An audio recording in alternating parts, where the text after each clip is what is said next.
my name's Alice Pepper. I'm a Gunai woman, also connections to the Yorta Yorta, Muddy Muddy, Gunditj, Mara and Aranda people. I live in Lakes Entrance, been living in Gippsland all my life. I work for GLOAG, the traditional owner Land and Water Corporation for Gunai Kurnai. And I'm on the float, my first residency. I remember dancing for the launch of the float when there was nothing on here, and I danced on the foreshore on the beach at night time for the launch here when it opened, when it was all finished being built. So I feel like I've done a full circle with the float, having seen it get built and being a part of the opening and the launching, and now having a residency. So I do a bit of art, just a little bit, when I find the time to. I do a bit of painting, do a bit of basket weaving. I do a bit of work with possum skin cloaks, which one of my pieces are sitting at the Sale Art Gallery as part of their permanent collection. It won the award in the Mount Hotham Aboriginal Art Exhibition that was held 2 years ago. And recently I've finished designing the Melbourne Vixens Indigenous round dress, telling the story of unity in our East Gippsland community during the bushfires. A lot of my pieces talk about the environment and respect of the land, respectfully looking after the land, the animals, which are our totems, and giving to the land as it gives to you, just respecting our ancestors that have been here before us, the messages they give to us through the land and how we're all connected to it. We paddled out here on a couple of canoes and we're sitting out on the float at the moment, and we're totally surrounded by the landscape and the environment, the waters of Lake Tyers, just off Fisherman's Landing. You're working on a possum skin at the moment. It's a 7-piece possum skins that I've sewn together for an art piece. Originally, traditionally, the practice of making possum skins were part of our everyday use, in life. So when you were born, you would be given a possum skin or a kangaroo skin. In some areas, possums are people's totems, so they can't wear them and they can't see harm done to them. They can't eat them. So some would have kangaroo skins, some would have possum skins. When they were born, they'd have a couple that had been sewn together with kangaroo sinew. They'd have the bone from the kangaroo as well that they'd use as a needle to sew them together with a blanket stitch. So they'd be born with given their possum skins or their kangaroo skins, and then as they grew, more and more would be added on, because very cold here in Gippsland, in Victoria in general. So that's what they'd keep warm with over the winter. A lot of people would head up to the mountains because they got the bogon moth up there, which was a very big food source for our people. They'd cook them up and eat them. Plus, you've got mountains and caves and stuff up there where you could keep warm and you'd have your possum skins. And everywhere they went, they would etch something in there, what part of country they were from or what they'd seen. And then maybe they'd put their totem on there, what animal that was. So as they grew, so did the story of their cloak. That's basically their diary or their story of their life. So they'd find ancestors wrapped in cloaks that were buried, and they'd know exactly where that person was from, what tribe they were from, and where they'd travelled on country. So very significant practice in our culture that has been revitalised as well. When I talk about revitalising language, the possum skin practice of that has been revitalised and taught over the past 15 years. I think it's gained momentum. A few women that I know from Gunditj Mara country, they started the practice off again. They did their research, they talked to their elders, and they did a series of cloaks, and some of those cloaks were worn at the Commonwealth Games that the women made. And some of them cloaks were made from elders and community members from Can River, Orbost, through the Bairnsdale, through the Latrobe Valley, all the way up towards Druin. So there were 2 cloaks come from Gippsland. The rest were from other areas of Victoria. So it's a pretty significant and special practice for us, yeah. And a Victorian practice, as you're saying, you don't really get this at the top end of Australia. No, you don't really see much photos or anything of people wearing cloaks up the top end because they wouldn't need them because it's so warm up there. Down here it's more of this and the basket weaving. Where do you get possum skins from these days? So traditionally we get them from the land on country here, but they are are a protected species now. So we get them from New Zealand because they're classed as a bit of a pest in New Zealand. So, I went over to New Zealand and stayed with a family over there in their marae. They trade with the possums. They sell them.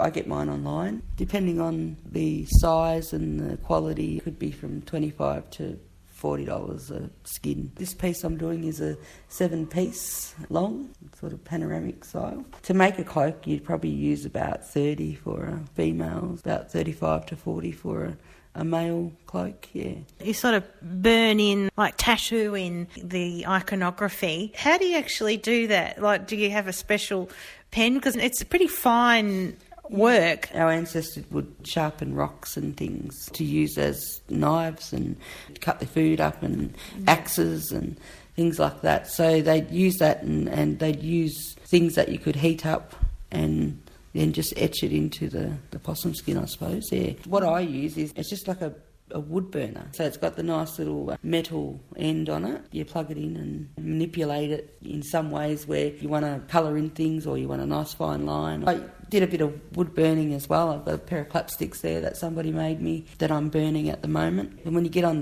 the skins, you just got to be careful not to press too hard or you go straight through and it's a horrible smell. And so with the possum skin you've been working on, just run us through some of the motifs of your life that you've incorporated and your story and your mob. Well, like everyone, it's been a huge year for us. We had 2019 bushfires, and that was really stressful and hard for community, especially those that lost their lives, and then all the animals that we had lost as well. Then we had COVID. So big focus on the environment and the global warming and climate change in my other pieces that I've done. And this piece that I'm doing now is about time for healing. It's about women healing on country. So in there you've got our ancestors that are putting their hands up in the air, and they're in the form of the rock formation. Like traditionally with our dances and our stories, our ancestors are embedded in the land, like they are part of the land. That's how you feel connected to the land.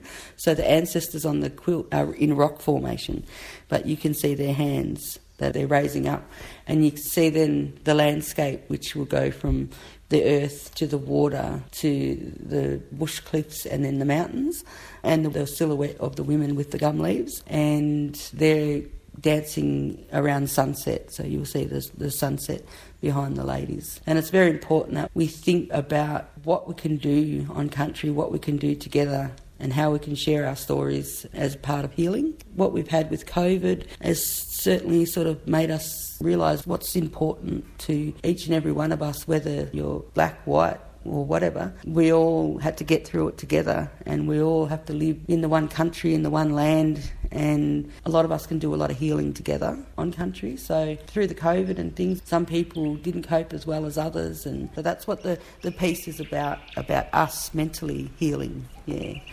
It'd be nice to gather more often and just focus on the healing of the land and healing of us. How do you heal on country? Because a lot of people kind of do it subconsciously anyway. You go to the beach, stare at the waves, you synergise with your circadian rhythms with the elements and the environment, or you just hold space for nature. But what would you say is your definition, your mob's definition of healing on country?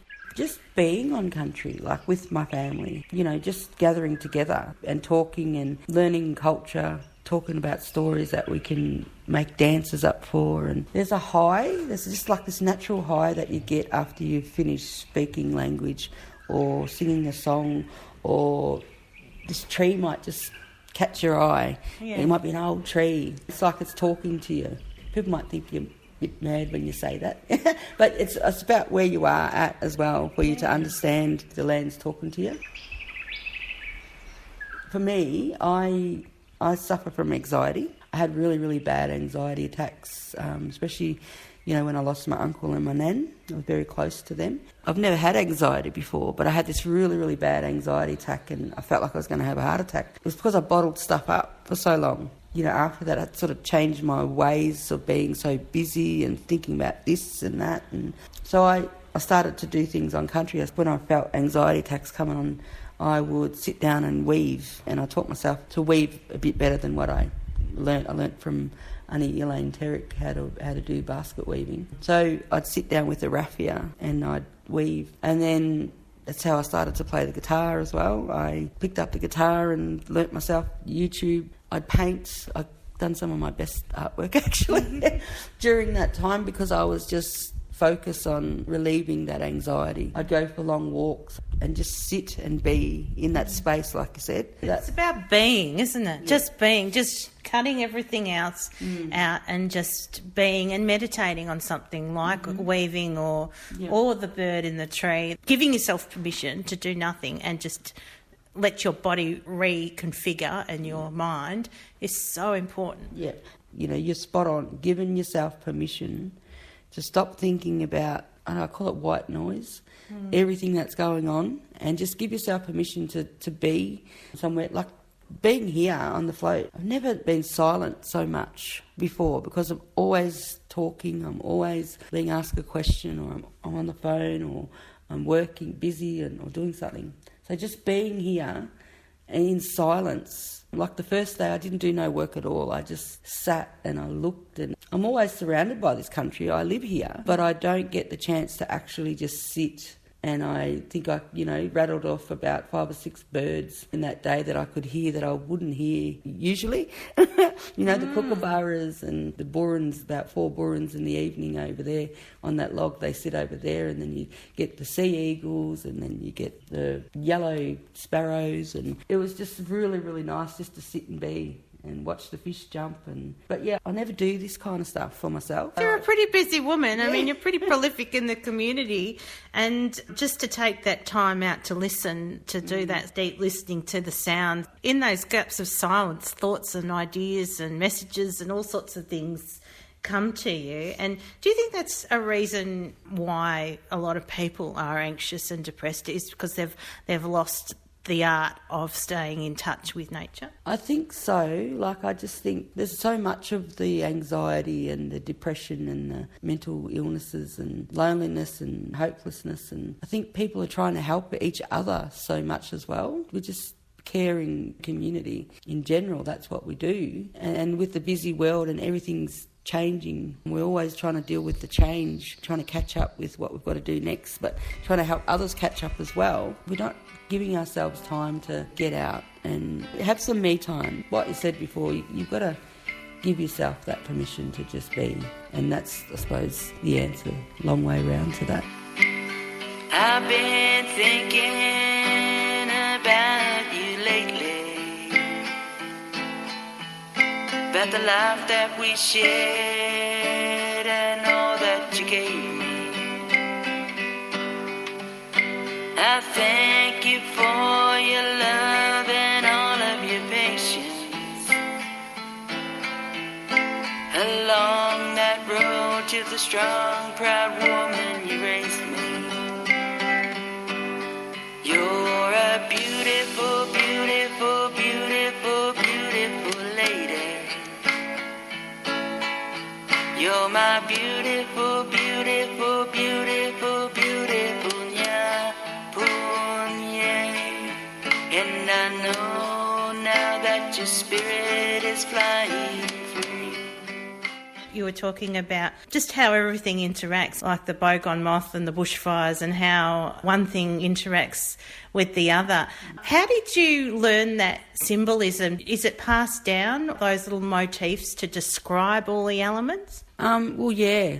Taken me a lifetime to learn what I know. Yeah, just over the years listening to my elders tell stories, and you don't see the significance of those stories until you're like in your 20s or so, and then you're somewhere on country and like, I remember Nan or Pop or my auntie talking about this part of country and how they grew up, and then you see it in a lot of artwork, and because we have a very significant style in Gippsland, in Gunai art, and a lot of that's come from artefacts and stuff that have been found, 40,000-year-old 30,000-year-old artefacts that have been found with designs and symbols and stuff on them. And so we get our knowledge that's been passed down through the land. And when you do the symbols of the water or your symbols of rocks or animals, you can relate that to what you see.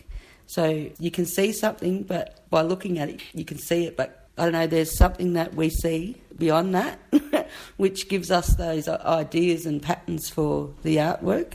We could just put symbols down, but it wouldn't make sense unless a story came with it. So yeah, the stories have been passed down for generations from our elders and through lots of things, artefacts, rock art, songs, language. A lot of our language was lost because of colonisation and massacres that happened, especially in the Gippsland area. So revitalising that language into our stories, you know, we're learning a lot more about our own culture. People think that we just know it, but we had to find it, a lot of our stories again, because history is not a very happy history.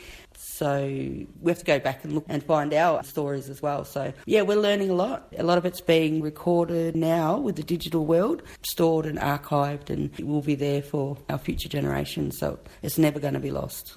I remember I interviewed Ray Thomas once, and he told me how he had to go into the Museum of Victoria to look through the archives to find those patterns and those symbols because they just weren't anywhere. They'd all been obliterated. Yeah. So with the Gunai Kurnai, how much liberty do you have? Like, you've obviously got sort of little symbols, like this one means waterhole, this means river, and then the animals. How much liberty do you have to interpret that, or do you have to kind of keep strictly to those motifs, and do you decide how you arrange them? Yeah, well, as long as you do it respectfully within your artwork. Like, I'm also connected to other clans and mob as well. And there's some symbols and some things that I'm not allowed to paint as a woman.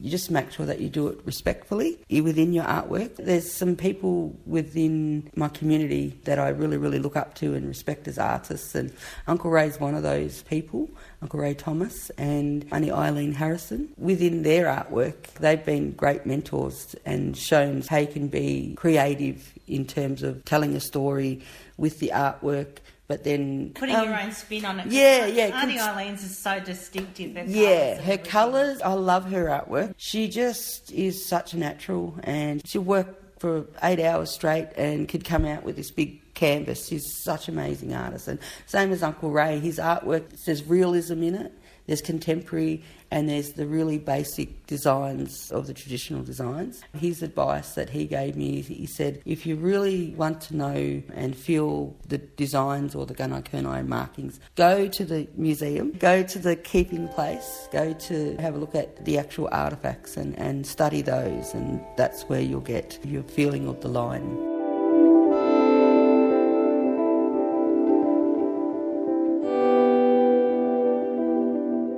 How do you depict bushfire in an artwork? How do you depict that story? So I've got the bush blackened as silhouettes. The trees were green before they were burnt. So that's how I sort of depicted the leaves. I remember embers and leaves falling. So that's what I've got, the leaves are falling around the blackened trees, which are silhouette. And in the actual painting that I did probably 6 months after the bushfire, you could see the regrowth on the trees. So the new life is coming back on the tree. So I had that in a bit of a highlighted green, just little bits of it on the blackened trees. So that's how I sort of depicted that in an art form. But also, again, telling the story with the different symbols of the landscape. So it'd start from the mountains, and then I had a pathway going down with footprints because people were being evacuated from Can River, from Orbost, from up near Buchan. They were all coming this way to head towards evacuation places in Lakes Entrance and Bairnsdale. So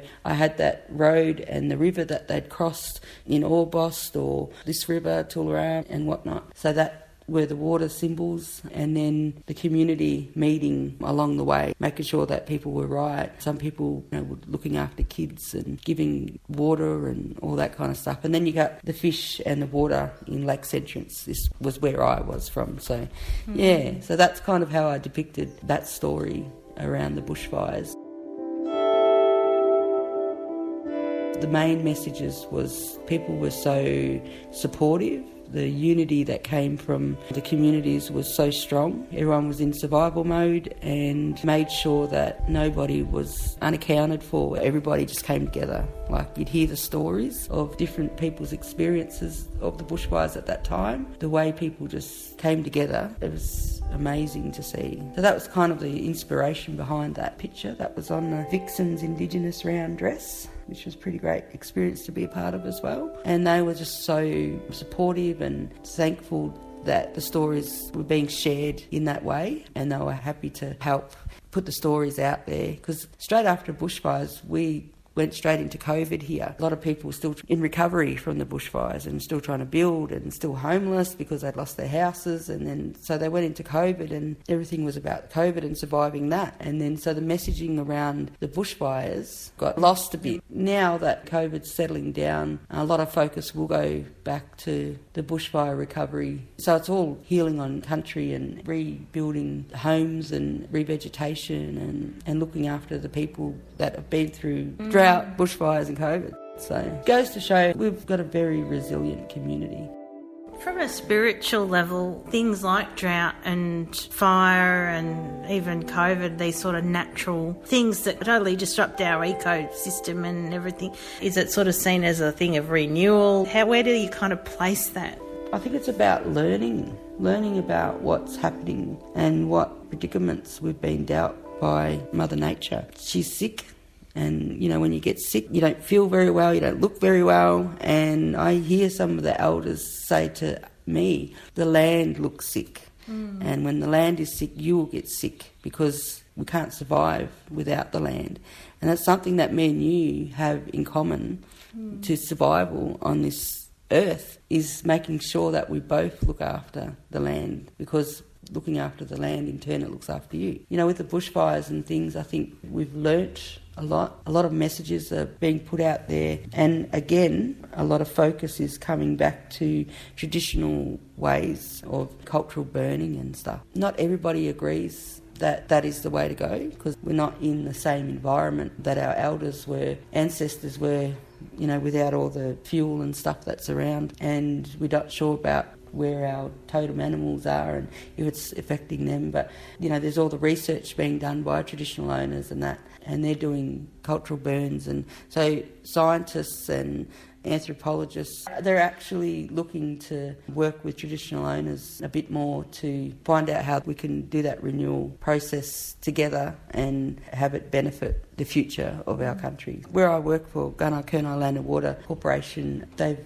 just released their 10-year plan for land management with the Victorian government, which is all the DELP and Parks Victoria, fisheries. And so there is been a lot of work that's been done on making sure that moving forward that the land's managed together with traditional owners. And fire is a big focus of Parks Vic and Gunai Kurnai Land and Water Council at the moment. And so a lot of our on-country rangers and that have been on-country researching and seeing how many of those animals that are coming back to those fire-affected areas, you know, what kind of regrowth needs to happen for them to survive. There's been artefacts found from the bushfires that were buried underneath the surface and have resurfaced because of bushfires, and rock areas, shelters. You know, some of those are 15,000 years old or 25,000 years old. So we learn from what's happened and, try and manage it better in the future so that our children's children's children, will still be here. We'll still be able to live off the land comfortably and with no diseases and, with the COVID and things. That's sort of reality check around wildfires and diseases.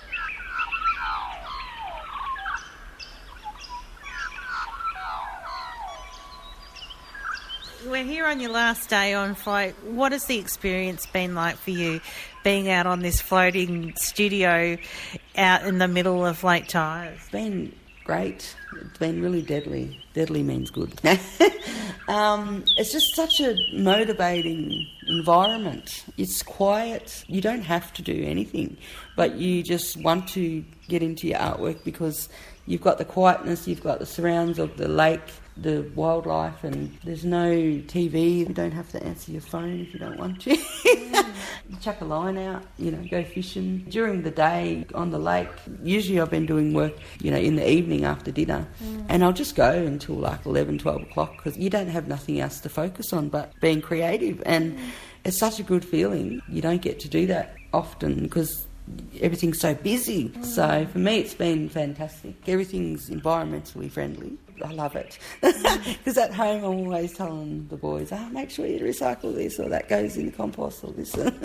So here you've got the grey water connected, that's the toilet. You pump that out and it gives life to plants out there and it filters it so it's not all the sewage going into the lake. They don't use the soap or anything, when you're washing or whatnot, and canoeing to get over here. So you're not using fuel. It's just really, really environmentally friendly. Just the basic stuff here. It's all you need. You've got the utensils, the bed, your art space. Definitely love to come back here again. It'd be great to have a permanent residency for Aboriginal people out on the float. During NAIDOC week, we get asked a lot to do stuff. We're doing these things in the community around NAIDOC week. It's really busy. We're dancing or doing the public stuff. So it'd be nice for an Aboriginal artist to be here during that month of June and then exhibit their art at Glowag, at the Bush Cafe or at the gallery up there during NAIDOC week, because I know a few artists that would just, they'd love it out here. Like, it just adds another element to your art. And this piece of artwork, I've